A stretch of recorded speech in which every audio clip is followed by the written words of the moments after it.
Assalamualaikum warahmatullahi wabarakatuh. Saya Reza Adi Firmansyah dengan akhiran NIM 28. Saya di sini akan sedikit menyampaikan materi tentang distribusi pendapatan dalam Islam. Pengertian distribusi di sini kalau dalam bahasa Inggris itu distribution, yang berarti penyaluran. Sedangkan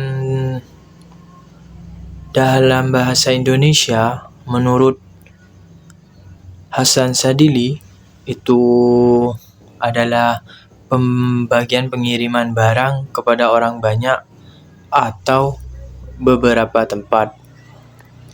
Jadi, berdasarkan rujukan di atas, distribusi dapat dimengerti sebagai proses penyaluran barang atau jasa kepada pihak lain. Di sini tidak ada penegasan bahwa produksi sebagai proses yang menjembatani menuju proses konsumsi. Sedangkan para ahli ekonomi klasik itu berbeda dengan pendapat yang di atas, menjelaskan distribusi sebagai alokasi nilai-nilai yang dikaitkan dengan pertukaran sosial. Nilai langka biasanya dihubungkan dengan tenaga kerja, kapital, tanah, teknologi, dan organisasi. Sehingga barang dan jasa itu juga bisa menjadi bernilai langka.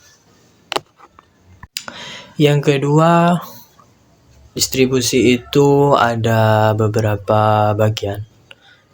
Yang pertama, distribusi pendapatan per seorang. Distribusi pendapatan per seorang ini memberikan gambaran tentang distribusi pendapatan yang diterima oleh individu atau rumah tangga.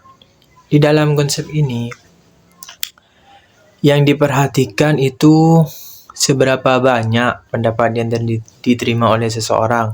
Tidak ada persoalan cara yang dilakukan oleh individu untuk memperoleh pendapatannya. Banyak anggota rumah tangga yang mencari penghasilan untuk memenuhi kebutuhan rumah tangga, serta apakah penyesalan tersebut berasal dari bekerja atau sumber lainnya.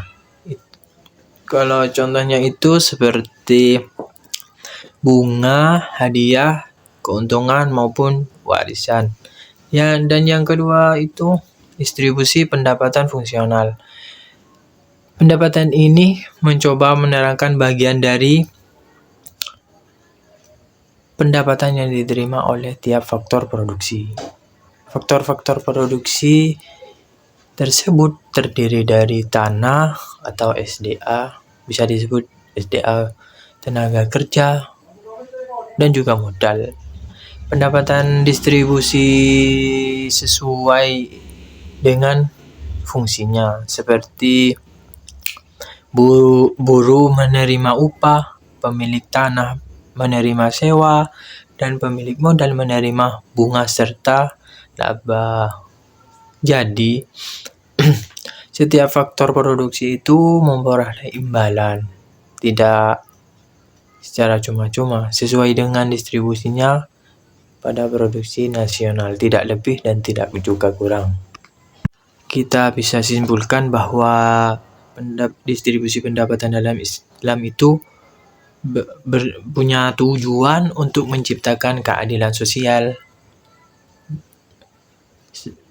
sosial melalui prinsip-prinsip Islam seperti zakat, infak, perdagangan yang adil, pembagian warisan yang adil, dan banyak lagi contoh-contoh yang bisa kita ambil.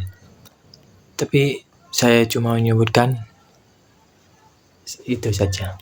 Melalui mekanisme ini, Islam mendorong distribusi pendapatan yang lebih merata, mengurangi kesenjangan antara kaya dan juga miskin, serta memastikan bahwa kekayaan dari sumber daya alam dimanfaatkan secara adil untuk kesejahteraan bersama. Dengan menerapkan prinsip di atas, dalam perilaku kita sehari-hari, diharapkan tercipta masyarakat yang adil dan juga berkeadilan dan berkelimpahan sesuai dengan ajaran Islam. Terima kasih. Cuma itu yang bisa saya sampaikan. Kurang lebihnya mohon maaf. Wabillahi taufiq wal hidayah. Wassalamualaikum warahmatullahi wabarakatuh.